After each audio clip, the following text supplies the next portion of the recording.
even though, spoiler alert, I am not really doing illustrations anymore. That really helped my realism a lot because I learned how to ignore my reference photos in certain ways. I'm actually doing stuff that I really love. Hello people of the internet, it is I, Bailey, and this is April Rain's Fine Art. This seems like a good time to do an art update. Not only because it's been a year, but also because my art style has changed drastically. Of course, you would already know all this if you followed me on Instagram. Where should we start? I guess May Mayhem would be a good place, wouldn't it? If you're wondering what May Mayhem was, it was an art challenge I made where I would randomly select an animal and I would sketch that animal and just have a lot of fun trying to stylize it and really pushing myself out of my comfort zone in that area. And then I would, just for fun, make a finished piece out of it. I'm not going to talk very much about this guy this first week because I actually already did a video on it. The next week, though, I did not make a video on. And for this one, I drew a quoll. And if you don't know what a quoll is, it's an Australian animal. I had no clue myself. For it, I was actually following a video that Drawing with Waffles did on how to find your art style, which I thought was really neat. She explained things in a way that I hadn't exactly heard before, and so I kind of wanted to follow it. And I had so much fun with this challenge. I have never had so much fun with a challenge. Unfortunately, I had a lot of technical difficulties with the video. In fact, all of these videos, the reason why I didn't end up uploading them is because I was having so many technical difficulties with them. They were being just such a pain to edit. As frustrating as that was, I had so much fun with these goals that I actually did not one finished piece, but actually two. One on my, at the time, brand new iPad, and one on paper, and that was just, I had so much fun, and I was really happy with the results as well. For the third week, I actually did it entirely on my iPad because it was brand new, like I said. I was just having so much fun with it because it's very easy to erase things and change things around with basically no consequences. But, again, I had a lot of problems stylizing these guys, especially these guys. So I erased and redrew and redrew.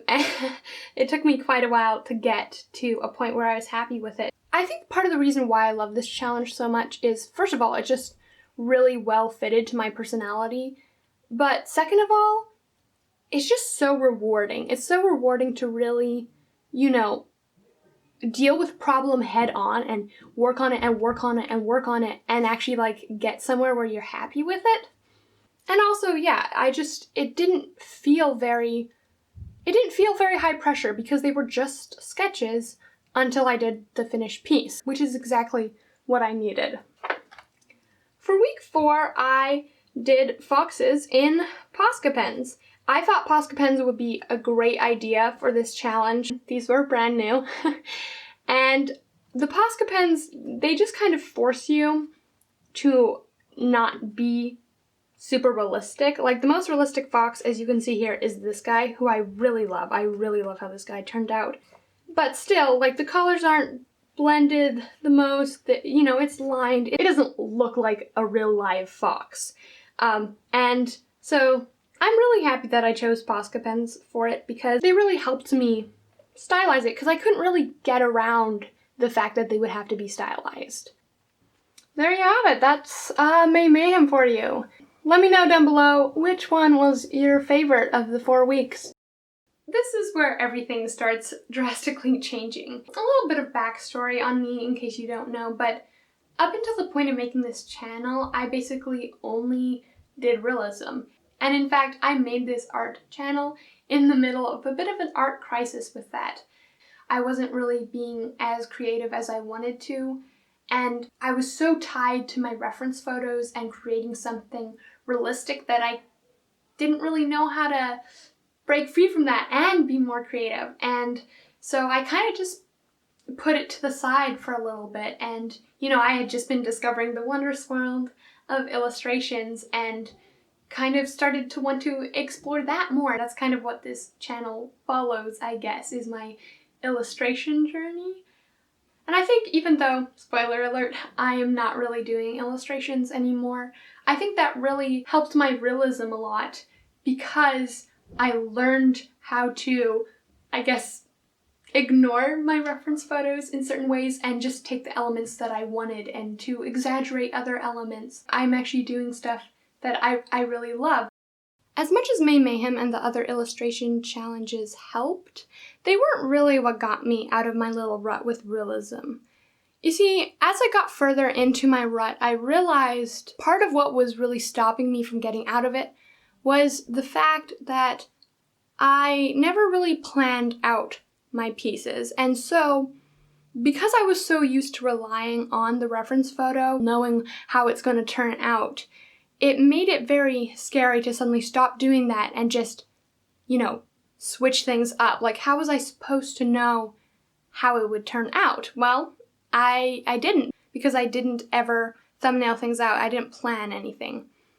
The thing is, every time I tried doing it, I just found it not very intuitive. I couldn't really easily do the things that I wanted to do with it. Maybe if I had worked on it a bit more, I might have been able to find it, but I just found the whole process very frustrating, and so I just kind of gave up. I went with illustrations instead. But then everything changed. I bought an iPad, and I got Procreate, and I started planning on there, and it was revolutionary. It completely changed the way I worked in so many ways. It felt so intuitive to me the way it worked. I learned how to select different elements in the reference photo. For example, I would take the branches and select them all and make them bigger or smaller or move them around slightly. I could do that with any animals that were in the scene. I could, paint over the background, change small things. For some paintings, I would paint over basically everything in the end and make it quite loose. And, if I, for another piece, let's say I didn't really feel like I needed to change it that much. Well, I could do little tweaks here and there. I could play around with the colors a bit, but I didn't need to go into this really extensive thing. And then I could follow that as a reference photo, basically, so I could still, have that thing to rely on. It was so much fun, and it made me so excited to make these pieces of art, and I started coming up with names for my pieces, which I had never really done before either. I really love coming up with names for my pieces, which I guess I should have expected. I would name all our stuffed toy. Also tried to help name some of my siblings. They didn't listen to my advice. Just no sense. I'm just really happy with where my art is right now. But that's not all. Did you think that was all? It's not all. All the thumbnails were all for acrylics, and I worked away at them, but I always knew that the day was coming when I would want to incorporate some of my other favorite mediums. And so the time did come, and that time was Inktober. I did these little guys, which I hardly ever do plants, and I took my own reference photos. I did mini little thumbnails for these as well. I'm not going to show you each and every one of these guys because, first of all, there's a lot of them. Second of all, if you really want to see them, you can go to either my Instagram account or, better yet, my Facebook account, where I have a folder of all of them and I kind of talk through them. But yeah, this was a lot of fun, and this is kind of where I discovered my second style. After Inktober, I ended up doing several other ink paintings, mostly this series of jellyfish paintings. And guys, you know how I said I'm not really doing illustration anymore? I mean, I guess it kind of depends on what your definition of illustrations is. Because, I mean, this is more of an illustrative style than my acrylic paintings. But also, I have even more, I guess, stylized things, like here's this little hermit crab that I created actually last April. Of course, this was back when I was making more illustrative stuff, but recently I picked up the Yupo paper again and started doing more animals that are kind of like this. So I don't know, tell me, what would you classify this style as? Is this realism? Is this illustration? Or is it just something in between? 2019 was a year full of drastic changes when it came to my art, but it was a lot of fun, and I'm really excited going into the future. I have a lot of different plans for it. I just can't wait to grow my portfolio more and to start selling prints and cards and mugs and stuff like that. That's my big project for the year. Thank you so much for watching this video. And I hope to see you again soon.